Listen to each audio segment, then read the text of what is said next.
Alors, salut, c'est pour les exercices. On est au niveau des exercices corrigés justement sur les circuits monophasés que nous venons de voir. Monophasé va appeler un truc qu'on appelle pas double phasé, non, mais triphasé. Alors, mais ici, on va commencer par les exercices monophasés avec l'exercice 1 qui est censé s'afficher sur votre page d'écran. Et pour faire un bref schéma de ce qu'on nous dit dans l'exercice 1, on me donne ça comme ça, avec une résistance ici et ici. J'ai une bobine et on me donne le sens de la tension, le sens du courant.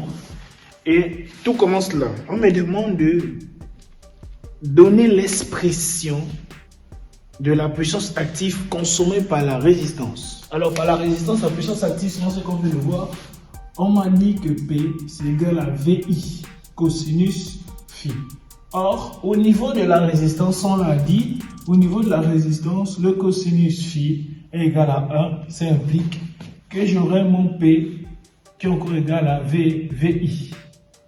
Pour calculer une bonne fois, pour calculer une bonne fois, ça va me donner, ici je veux que P sera égal à VI. Or, si vous regardez, il n'y a pas V. Donc, toujours je vais garder mon VI, mais il n'y a pas V.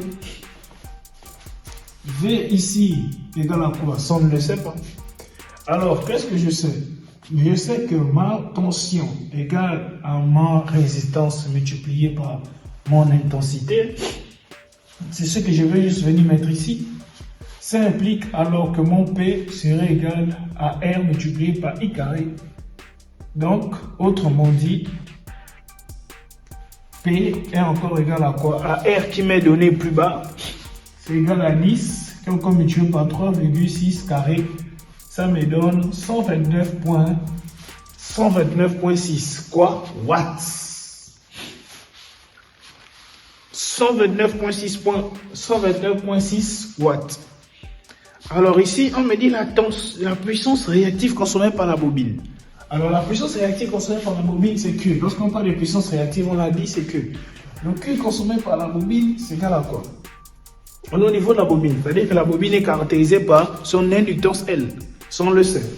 D'où mon Q serait toujours égal à V multiplié par mon I, toujours, hein, sinus. Toujours multiplié par mon sinus phi. Bon, on est au niveau de la bobine.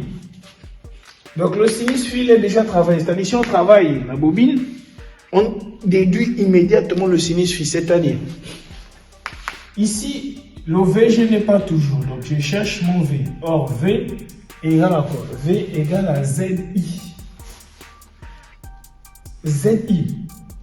Et mon Z, et Z égale à quoi? Z égale à L oméga.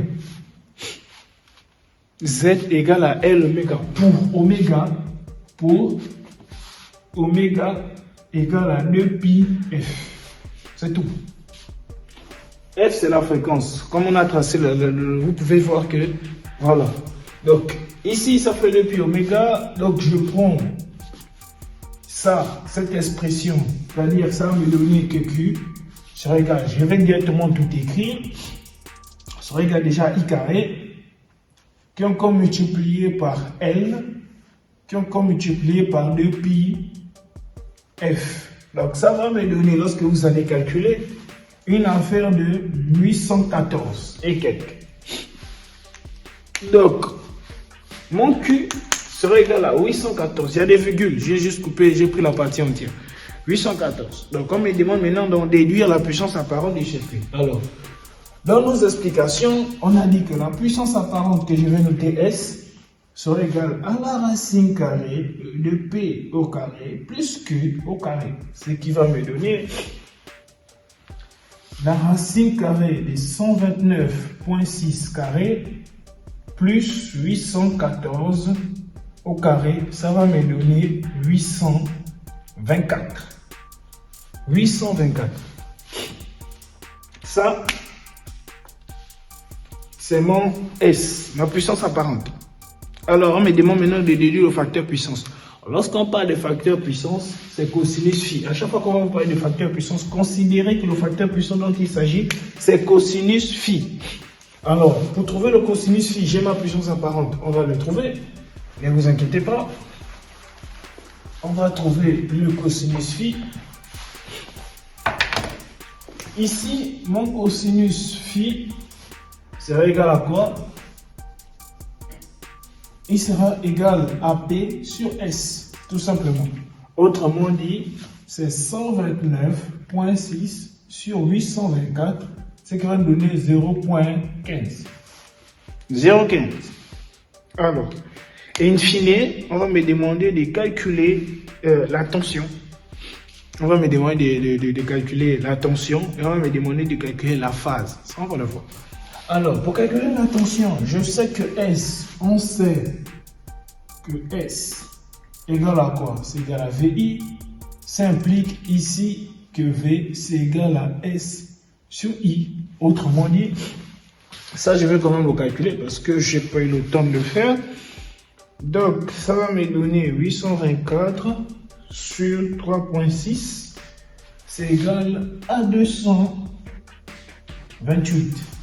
228, 229 aussi. Vous pouvez trouver les mêmes résultats si vous considérez les virgules qui sont juste là. 228 volts. Si vous considérez les virgules qui sont ici, ça va faire une affaire de 230. Moi, je considère que les parties entières.